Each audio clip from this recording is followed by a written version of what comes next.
Give it up one more time to Rogers.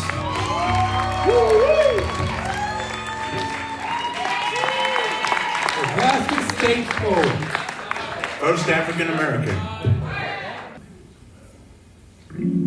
Now again, I told you I had gathered some information. Because if you were to look at me, you might think, what could she possibly have to say about turning 60? And you wouldn't be wrong. I may know a thing or two, but I haven't lived long enough to pretend I can advise a man 3 decades my senior. Then again, 3 of anything is not that much in the grand scheme, so maybe this advice is just as much for you as it is for me. And if I were turning 60, I hope to be proud of the wrinkles in my hands, carrying wisdom earned. I'd hope for the sun to kiss me just as deeply as my lover would. I'd hope to be in love on purpose. I'd give beat to a thriving so loud it could rush the violent silence out of any room. Place me in hands soft as the ballad that would ultimately welcome me home, and lungs that make way for laughter even on the days that scream. I'd hope for a lover's eyes to eagerly meet mine with dreams that knew no age. If I were turning 60, I'd hope to be scissor happy with any disturbance to my peace, snipping what doesn't serve me, pruning what hasn't earned me, and still be patient enough to know when to leave a little space to grow, because I know what an opportunity looks like in a hard time. If I were turning 60, I'd want to be boundless page with my joy, an author of my vision, letting God make a library of my limbs. I'd be so rooted in my vocabulary, so comfortable speaking life into me, so reaping what I'd sown, with hands so full of tomorrows. And just to make sure I could see them, I'd take care of my body, for it would truly be my one and only home. See, if I were turning 60, I'd trace the pathways upon my face like medals from the past. Each moment a win, a lesson, a quiet triumph, a roaring testament to my staying power. And I would feel it humming in my bones, or some days I would feel it screaming in my joints,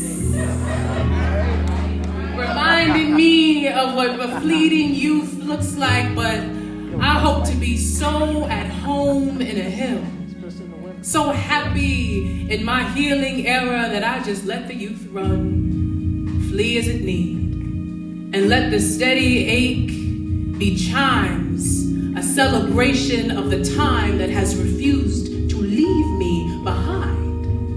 If I were turning 60, I'd make space in my palms for an entire field of flowers that we could all smell. I'd make a garden of my mouth.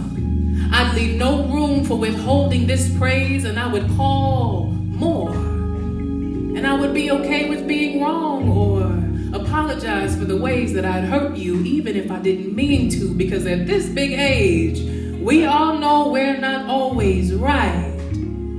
But ain't much good coming from a fight, so I'd be generous with my words. Make my voice a symphony of simple pleasures. I'd be thankful just to have the opportunity to be alive enough to say thank you, and I love you, and I'm sorry. If I were turning 60, I'd make magic of my bones. I'd let the ambiguity lead me toward what my intuition knew for sure, and I'd listen when it told me to take stock of my harvest. When I'm 60, I want to look any ending in the face with gratitude. I want to crunch the numbers. I want to wrestle with the will. I want to ensure the insurance is ensuring a life well lived. I want to build the peace that my family wishes me to rest in when I leave. Because to be a black man is to have the duty to break the generational curses of survival. Is to know that life's greatest gifts are the ones we do have to leave behind. See, if I were turning 60, I would hope to be just as practical as I were in love and intentional and proud and gracious and full of life and letting no fear rule me longer than the time it took me to remember gratitude. If I were turning 60, I'd hope to live like each tomorrow was a new beginning and each today was more than